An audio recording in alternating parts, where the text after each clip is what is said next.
A gente aguarda vocês. Vá o mais rápido possível numa nossa loja, por favor. Eu tenho certeza que você vai ficar. Nós acreditamos em você. A Magazine Luiza, que vem ladeira abaixo, tanto a Via, que é a dona da Casas Bahia e Ponto Frio, deram prejuízo, Buffett, Munger, Peter Lynch, Phil Fisher, Ben Graham, Parage e outros, e por aí vai. Todos eles sempre investiam no varejo. É uma carta do jogo que não deve ser excluída. A gente vai falar de Magazine Luiza, com código de negociação MGLU3, que ofereceu um retorno de mais de 450% no período, contra apenas 80% do Ibovespa, batendo assim por uma ampla margem o principal índice brasileiro. Trazendo agora para a vida real, se você tivesse investido apenas R$1.000 na companhia, hoje você teria aproximadamente R$5.500, pelo simples fato do carrego, aplicando a metodologia das 3 chaves do sucesso que eu sempre passo para vocês. No período mais factível, mais próximo, ela entregou um retorno negativo de menos 40%, enquanto o Ibovespa entregou mais de 53% no período. Eu já digo para vocês que o que me inspirou a trazer essas empresas para vocês foi uma leitura. Sempre falo para vocês, leiam antes de investir. Tem uma lista embaixo de todos os vídeos de livros que todo investidor tem que ler antes de começar a investir. Eu estava lendo talvez pela 2ª ou 3ª vez a Psicologia Financeira de Morgan Housel. É um livro bom e necessário. Sim, essa mão feia e essa aliança dourada são minhas. Vocês estão vendo que hoje eu estou um pouco mais descontraído, é porque eu tomei uma decisão importante e recebi muitos comentários de vocês agradecendo, falando para eu não parar, mesmo meu trabalho sugando muita energia, minha casa e minha família me sugando muita energia. Eu hoje comprei inclusive um microfone para vocês poderem ouvir melhor essa voz péssima que vos fala, e muito provavelmente, acho que daqui uma semana no máximo, a gente vai atingir 5.000 inscritos e eu vou estar sorteando os segredos da mente milionária. E esse capítulo, como vocês podem ver, é você e eu, abre aspas, cuidado com as dicas financeiras de pessoas que jogam um jogo diferente do seu. Ele basicamente fala para você se distinguir como investidor dos outros. Veja, Magalu, é hora de comprar, veio de R$80 para R$2. Hora de comprar, Magalu caiu 75, hora de comprar, hora de comprar, hora de comprar, hora de entrar, e por aí vai. Pessoas que sequer têm um ativo ficam indicando compra e venda. Vamos lá. Da Bolha.com dos anos 90, que explodiu em 1999 e 2000, era loucura comprar as ações do Yahoo, sendo que elas eram negociadas a milhares de vezes o seu lucro. Muitos investidores que detinham as ações do Yahoo em 1999 tinham horizontes totalmente diferentes e curtos, que fazia sentido para eles pagar um preço absurdo. Um day trader, por exemplo, podia conseguir o que desejasse, não interessa se ela valesse 5 ou 500 dólares, desde que ela se movesse na direção certa, e assim foi ao longo dos anos. Veja, a principal recomendação é para você, como investidor, fazer um esforço para identificar qual jogo você está jogando. Abre aspas, esses dois investidores raramente estão cientes da existência de um do outro, porém eles estão no mesmo campo, correndo um em direção ao outro. Olha o grifado aqui importante. Quando entram em rota de colisão, alguém se machuca. Cuidado para não serem vocês os machucados. Eu até separei essa imagem do Barsi aqui. Ele tem um modus operandi dele onde ele não investe nesse setor, porém cuidado em seguir ele. Ele joga um jogo de longo prazo e você não tem a capacidade financeira que ele tem para estar jogando esse jogo. Portanto, quando ele fala que ele deixou de comprar uma Itaúsa porque ela não paga dividendos, o que é uma baita de uma mentira, eu não sou ninguém para criticar alguém tão vencedor como ele, estou apenas colocando fatos. O que eu quero dizer é, cuidado, você investidor pobre até que começou hoje, vai pegar R$1.000, R$10.000 e você vai seguir ele, você não está no mesmo jogo que ele. Ele saiu de Itaúsa, que paga um ótimo dividendo, está comprando, por exemplo, Cosan, que sequer paga dividendo, paga 3%, paga metade da Itaúsa. Mas sabe qual que é o jogo dele? Ele enxerga o longuíssimo prazo, ele tem uma visão sistêmica da coisa. A Cosan, muito provavelmente, talvez daqui uma década, pode estar pagando um yield de 2 dígitos. Você deveria fazer exatamente o que eu passo para você em todos os vídeos e vou passar nesse, é estudar por conta, aprender a fazer o seu gerenciamento de risco, definir a sua estratégia.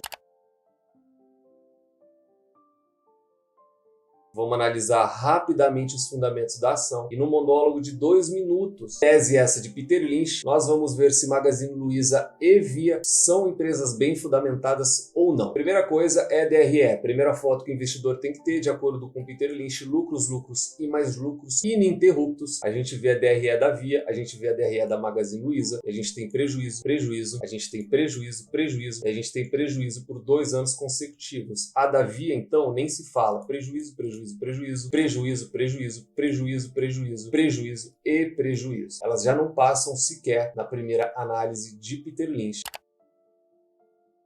Uma medida de eficiência, tese essa defendida por Warren Buffett. Se a gente analisar se o ROI histórico delas é menos 86, o ROI da Magalu, e é menos 15, o ROI da Via, por diversos períodos, um retorno negativo quanto ao patrimônio.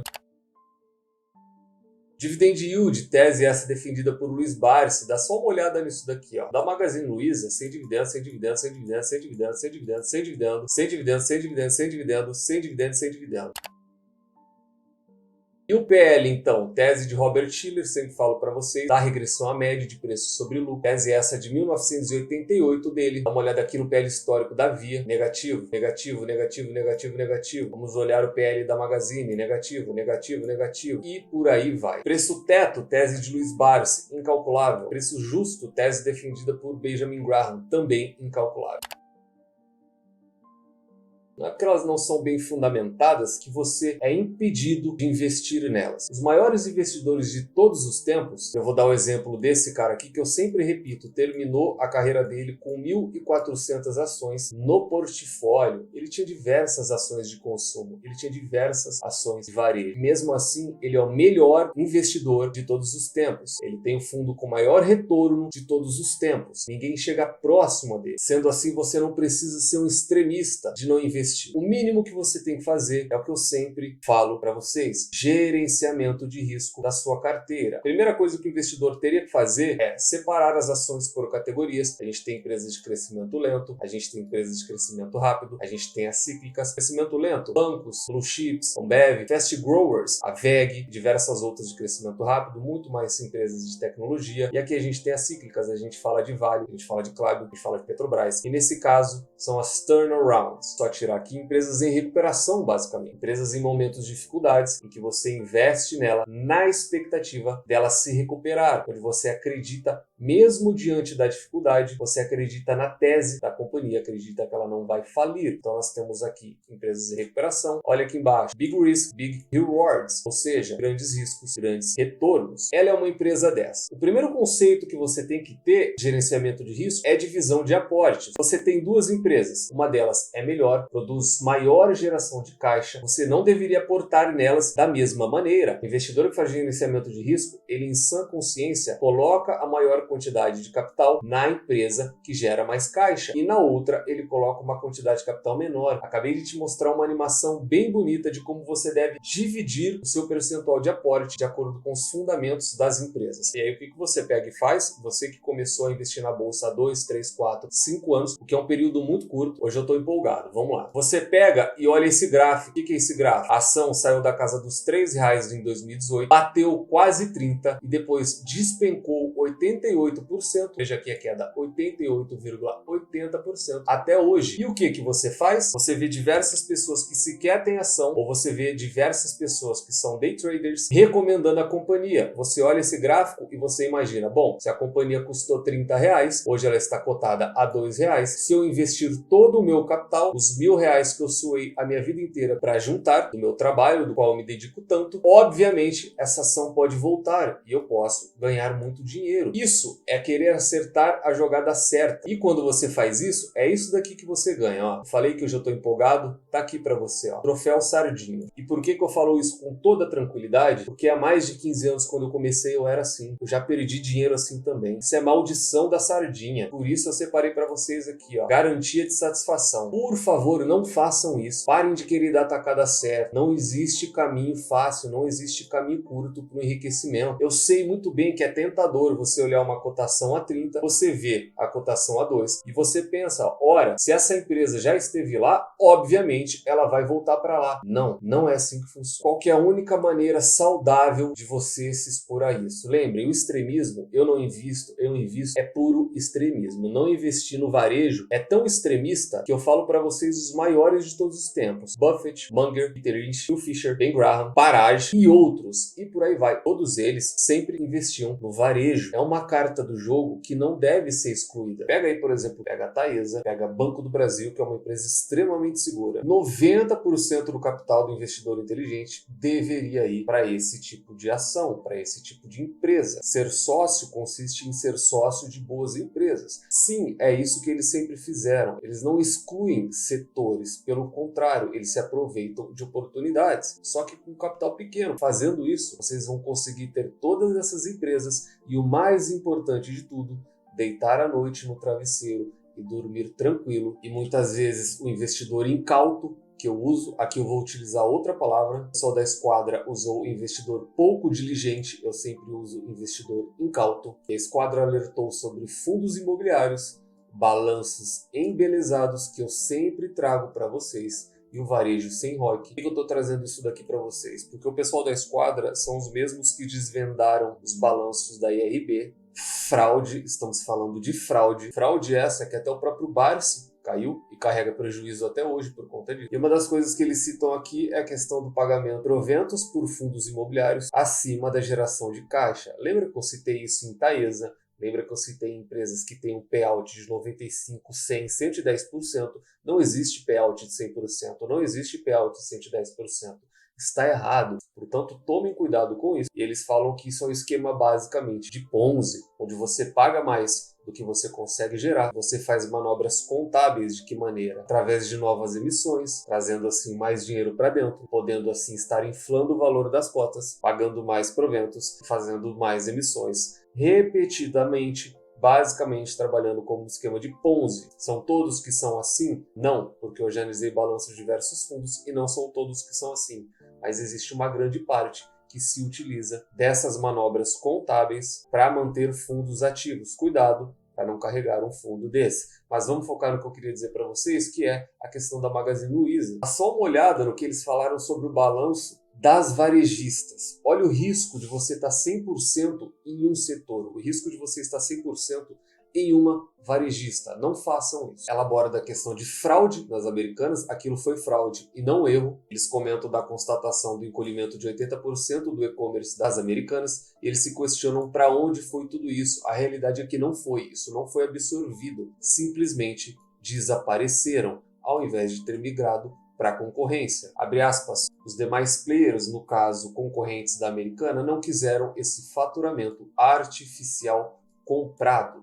Veja a gravidade disso. E como que eles fazem para manipular? Daqui para baixo são só maneiras contábeis de manipular balanço. E se você estiver 100% comprado, querendo dar tacada da vida, você vai sair um prejuízo violento, como as pessoas saíram na Americanas. Olha, abre aspas. O que as empresas fazem como solução na contabilidade para solucionar essas métricas gerenciais que estão ruins? Abre aspas. As despesas com TI estão muito altas? Horas, o auditor autoriza capitalizar grande parte desses gastos de forma intangível. Primeira manobra contábil. Segunda, as margens financeiras da empresa estão pressionadas pela piora do cenário? Ora, perdas de estoque são provisões one-off. Abre aspas. Ciclo de caixa piorou? Horas, usa o limite de crédito com bancos para fazer operações de risco sacado. Esse daqui, grande parte do problema da Americanas era de risco sacado em operação bancária para melhorar as métricas de capital da companhia. Sendo assim, a despesa financeira continua a existir, mas o auditor não considera como dívida. Eu gosto dos caras da Esquadra e já comento por que eu gosto. Mais uma, abre aspas. A companhia necessita continuar crescendo suas vendas online, mas o consumidor está muito sensível às condições de pagamento? Ora, não tem problema, porque recebível de cartão de crédito podem ser considerados como caixa nas métricas gerenciais e nos covenants da dívida. Covenants de dívida são mais uma das manobras muito utilizada por varejistas. Você libera o curto prazo e joga tudo lá para frente, joga a bomba toda lá para o futuro. E agora dá uma olhada aqui na última e eu finalizo. Abre aspas. Não é difícil encontrar empresas de varejo com centenas de lojas e enormes centros de distribuição que, ao reportarem seus índices de alavancagem, excluem das suas despesas aluguéis do EBITDA, mas elas não devolvem para a dívida líquida o valor presente desses aluguéis capitalizados. Primeiro ponto, identifiquem qual jogo vocês estão jogando, identifiquem sua vida pessoal, quanto capital vocês têm, se a curto, médio ou longo prazo, e parem de seguir indicações. As pessoas nem sempre estão no mesmo jogo que vocês. E segundo ponto, comecem a fazer gerenciamento de risco de todas as suas investidas ou empresas que estão em acompanhamento para serem investidas. Mostrei diversos exemplos do porquê isso tem que ser feito. Comentei sobre fundos imobiliários e falamos da carta da esquadra. Se possível, leiam, tá em matéria de todos os jornais. E eles são muito bons com números. Eles já desvendaram fraudes contábeis. Eles estão apertando nas margens do varejo em fundos imobiliários que tendem a quebrar se mantiverem esse esquema Ponzi, porque funcionam basicamente como Ponzi. E invariavelmente, quando eles apertam na ferida de algum número, lá tem coisa. Eles são bons com números e eu gosto disso. E como sempre, se você quer se juntar ao clube, e a única maneira de você estar enriquecendo no mercado de capitais é através do longo prazo, retornos como esse só são obtidos através do longo prazo, através das 3 chaves de sucesso que eu sempre passo para vocês, que consistem basicamente em encontrar boas empresas bem fundamentadas, a preços atrativos e nunca mais as venderem, trancá-las a 7 chaves. É a única maneira e a única vantagem que você como investidor individual tem é o tempo. Essa foi minha contribuição de hoje, nos vemos no próximo vídeo e até lá.